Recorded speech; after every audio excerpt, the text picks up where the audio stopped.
Rajshahi medical college হাসপাতালে আইসিইউতে ভর্তির সুযোগ না পেয়ে গত ১৪ দিনে ৪৪ জন শিশু মারা গেছে। এতে জনমনে ক্ষোভ তৈরি হচ্ছে রাজশাহী জুড়ে। এ নিয়ে জানাতে হাসপাতালের সামনে থেকে যুক্ত হচ্ছেন সহকর্মী বুলবুল হাবিব। বুলবুল হাবিব, কিছুক্ষণ আগেই আমরা প্রতিবেদনটি দেখলাম। খুবই মর্মান্তিক একটি ব্যাপার যে এতগুলো শিশু মারা গেছে এবং আইসিইউতে ভর্তির সুযোগ না পেয়ে জনমনে তো ক্ষোভ তৈরি হয়েছে। একটু বিস্তারিত জানাবেন আমাদের। ইউসুফ, আপনি ঠিকই বলেছেন যে গতকাল আমরা গভীর রাত্রে যখন আমরা আইসিইউতে গিয়েছি তখন কিন্তু আমরা দেখেছি যে মানুষের যে কি পরিমাণ হাহাকার আইসিইউ পাওয়ার জন্য, আসলে কি পরিমাণ অসহায়ত্ব তাদের মধ্যে।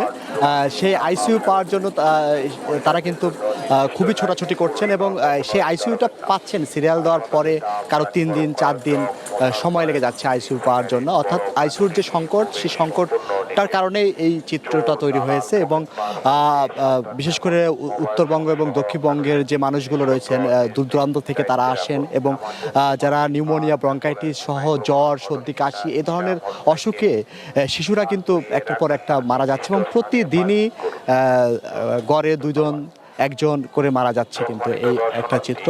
তো যেহেতু হাসপাতালে শয্যা সংখ্যা খুবই কম, ফলে এই রোগীগুলো কিন্তু মারা যাচ্ছে। কিন্তু আরও দুঃখের বিষয় যে রাজশাহীর শিশু হাসপাতাল নামের ২০০ শয্যার একটি হাসপাতাল অবকাঠামোগত নির্মাণ করা হচ্ছে ৫০ কোটি টাকা ব্যয়ে, যেটাতে ১২ শয্যার আইসিইউ আছে, কিন্তু সেটা জনবল এবং সরঞ্জামের অভাবে চালু করতে পারছে না।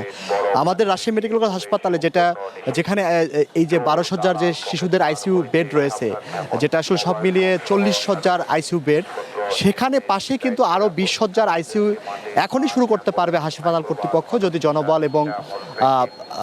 এবং সরঞ্জামাদি প্রদান করা হয়। কিন্তু শুধুমাত্র সরকারের একটু সদিচ্ছা থাকলেই কিন্তু এই যে মানুষজন যে মারা যাচ্ছে, শিশুরা যে মারা যাচ্ছে, এই অকাল মৃত্যুটা আসলে রোধ করা সম্ভব ছিল। কারণ হাসপাতালের প্রাঙ্গণে যখন থাকা যায়, বিশেষ করে যখন আইসিইউর খোঁজে মানুষরা যখন ছুটাছুটি করে, তখন তাদের ভেতরে যে অসহায়ত্ব প্রকাশ পায় সেটা আসলে ভীষণ অমানবিক আসলে। তো এই জন্য আসলে সবারই আশা এবং রাজশাহীবাসীরও ব্যাপক ক্ষোভ প্রকাশ করছে। তারা বলছে যে দ্রুত যাতে এই আইসিইউর ব্যবস্থা করা হয়, যাতে শিশুদেরকে অকাল মৃত্যু থেকে রোধ করা সম্ভব হয়।